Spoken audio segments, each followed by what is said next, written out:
Hello, students. My name is Dan Hauptman, and I'm an instructional coach here in the Palmdale School District.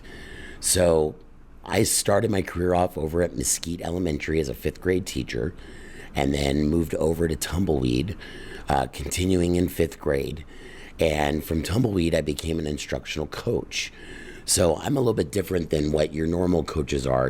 I know a lot of you guys call your noon duties coaches, but what my job is when your teachers get their technology, I help them use the technology. So for example, all your Chromebooks or iPads you guys use every day, I help them learn how to use those with you. So that's my job, including using this big Promethean you're probably watching me on right now. I apologize for not being in person today. My schedule just did not allow me to get out into your classroom, but I was able to take a few minutes and record my all-time favorite picture book, Brothers at Bat. So baseball is my number one favorite sport. Both of my kids have played it. I played it for many years growing up. And so I just love baseball. And it's just a great story about a bunch of brothers who made up their own baseball team and became very famous. So on that note, let's take a look at Brothers at Bat. The true story of an amazing all-brother baseball team, Brothers at Bat. Written by Audrey Vernick, illustrated by Steven Salerno. When winter's chill melts into spring, back doors swing open and slap shut as kids just home from school run outside, mitts, bats, and balls in hand. In one New Jersey town near the ocean, back in the 1920s and 30s, you could hear the same door slam over and over. Three brothers raced out. Out went three more, and still more. It sounds like a fairy tale, 12 baseball-playing brothers. But Anthony, Joe, Paul, Alfred, Charlie, Jimmy, Bobby, Billy, Freddie, Eddie, Bubby, and Louie Accera were real. They had four sisters, too. Catherine, Florence, Rosina, and Frances, and a white dog named Pitch. The sisters didn't play ball. Back then, most people thought sports were just for boys. The Aceras had so many kids that they slept two to a bed and sat three across in their outdoor bathroom. They ate dinner wherever they could find a seat. Even on a baseball field, there were more boys than positions, but that didn't stop them from playing. Baseball set the rhythm of their lives. Every spring, Freddie said, you would take your glove out, go in the yard, and play. Neighbors couldn't recall a time when there weren't Accera boys outside tossing the ball, hitting it hard, racing around, with the young ones watching, wishing they were old enough to play. Their high school baseball team had an Accera on it 22 years in a row. In 1938, the brothers ranged in age from 7 to 32. The oldest 9 formed their own semi-pro team and competed against other New Jersey teams. Their father coached them and never missed a game. Their uniforms all said the same thing, Aceras. The infields they play on were dirt. Outfields were littered with rocks and sand.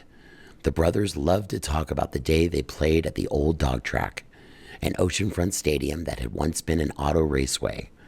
It was there that Anthony, the oldest, hit a couple of home runs right into the Atlantic Ocean. They called Anthony Poser because of the way he'd stand at the plate, as if his baseball card photo were being taken.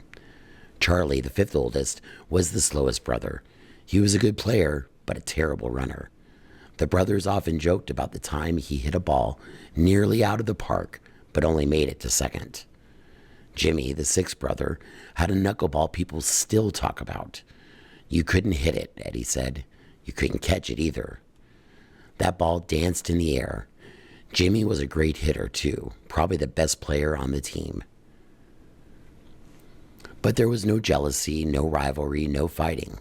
As the younger brothers grew up, the older ones shared playing time. If someone dropped a fly ball or struck out, no one screamed or threw down his glove or stomped off the field. We stuck together, Freddie said. The team played around New Jersey and New York, Connecticut, wherever they could find a good game. Paul sent out letters looking for new teams to play. The all-brother team always drew big crowds. In 1939, at the New York's World's Fair, the Acceras were honored as the biggest family in New Jersey. They were taken to the Newark airport, where they boarded a plane and were flown over the fairgrounds. They couldn't believe it. No one they knew had been on a plane before. Most of the people at the World's Fair, looking up at the small plane in the sky, had no idea there was a whole team of brothers aboard. But it wasn't all fun and games and sunny skies. Their darkest day occurred on the field too. Freddie was on third base in a scoreless game. Alfred was at the plate. He touched his shoulder, the signal that he was going to bunt. Then things went wrong. The pitch came in high and somehow the ball bounced off the bat and hit Alfred hard right in the face. They rushed him to the doctor, but he lost an eye. For the next few months, Eddie took Alfred's place as catcher. Everyone thought Alfred's baseball day were over. But when you have 11 brothers willing to throw you balls in the yard, gently at first, then a bit harder, you get your skills back. You get your courage back too. Alfred was soon wearing the Acera's uniform again.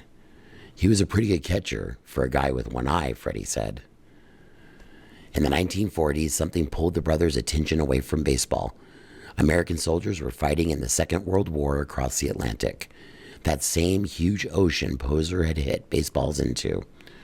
Battles were raging and soldiers were dying, but the brothers knew it was important to fight for their country. The team disbanded as 6 Accera brothers joined the service. Jimmy was the first to go. He, Charlie, Eddie, and Bobby all served in the Army. After Billy joined the Marines, Freddie did too. Those 6 brothers traveled far from home. After a lifetime of talking and playing together every day, they now went months, years, without seeing one another. They longed for the salty stew smell of the Atlantic Ocean. They dreamed of their childhood home, of the back doors slapping as they ran outside to play, and of long afternoons throwing a ball in high, soaring arcs from glove to glove to glove in a field full of brothers. Back in New Jersey, their parents and siblings waited for news. It took a long time for letters to reach them from overseas. There was a lot of time to worry. When the war finally ended, everyone was so happy. Eddie, out in California with the Army, was so excited that he went up to women he didn't know and kissed them.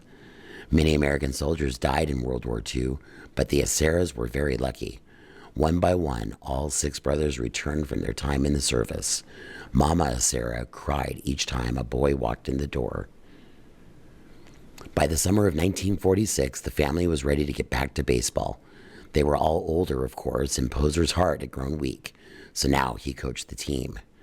They joined the Long Branch City Twilight Baseball League, and over the next 6 years, won the league championship 4 times. Every Sunday, crowds filled the stands to watch the all-brother team play. As time passed, the Aceras got married and moved into their own homes. They worked hard at their jobs, at the water company, at the post office, selling insurance. They started having children of their own. In 1952, they played their last game as a team, but they had already made history. The Accera brothers were the longest playing all-brother baseball team ever. In 1997, the Baseball Hall of Fame held a special ceremony to honor them. Only 7 were still alive. Paul, Alfred, Bobby, Billy, Freddie, Eddie, and Bubby all made the trip, along with more than 100 relatives, including their sister Frances.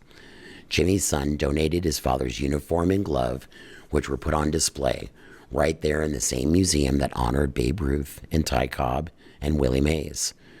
They treated us like we were kings, Freddie said. After such a thrilling day, you could picture them driving off into the sunset happily ever after. But their bus broke down. They could have sat on the curb, grumbling in the summer heat, But someone found a bat and ball, and as three generations of Aceras waited for a new bus, they played ball. That ball soared from grandfather to granddaughter, from father to son, from brother to brother.